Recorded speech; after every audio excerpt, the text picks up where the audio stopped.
J'ai un homme qui est venu me voir cette semaine parce qu'il avait peur d'avoir des vers au niveau de l'anus parce que ça y piquait beaucoup. Puis il y avait justement déjà eu des oxyures qu'on appelle, qui sont des parasites, des vers au niveau de l'anus et de l'intestin et du côlon.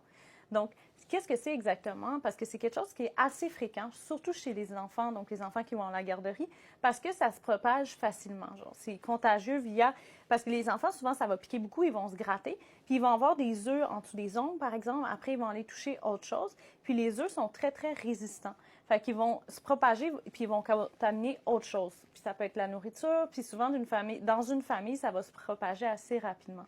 Les petits vers, c'est des vers de blanc de 5 à 10 millimètres qui vont être au niveau de l'intestin, du côlon, puis du rectum, puis au niveau de l'anus. Souvent, on peut les visualiser. Fait comment savoir si vous en avez? Bien, on va les voir dans les selles, puis on peut les voir au niveau de l'anus. Il va y avoir des petits vers blancs, surtout le matin. Puis ça va causer, là, ça va piquer vraiment beaucoup. Donc, les gens qui ont ça, ils vont se gratter la nuit, ça va créer de l'insomnie, ils vont pouvoir être irritables, fatigués, tout ça. Donc, comment on les détecte? Comme j'ai dit, on peut regarder au niveau de l'anus où il y a un test qui s'appelle le test où on va y mettre un tape au niveau de l'anus. Surtout le matin, c'est encore mieux. Puis après, on le regarde au microscope pour voir s'il y a des œufs ou des vers. Donc, ça, c'est pour le diagnostic, mais souvent, on va pouvoir les visualiser à l'œil nu. Donc, c'est pas dangereux, mais c'est juste que ça se propage, comme j'ai dit, facilement, puis c'est récurrent. Si quelqu'un l'a déjà eu, il est plus à risque d'en refaire facilement.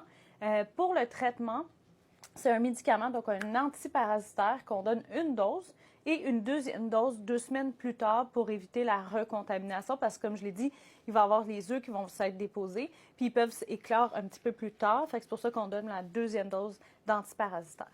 Donc voilà, fait que, puis la chose aussi qui peut aider pour prévenir, c'est vraiment l'hygiène, là, de se couper les jambes courtes, de bien nettoyer les mains, bien nettoyer les surfaces qu'il y en a dans la maison, puis nettoyer les vêtements, les pyjamas avec de l'eau chaude. Donc voilà, j'espère que je vous ai pas fait peur, puis que si ça vous arrive, vous allez savoir mieux quoi faire, puis moins paniquer parce que ça se guérit assez facilement.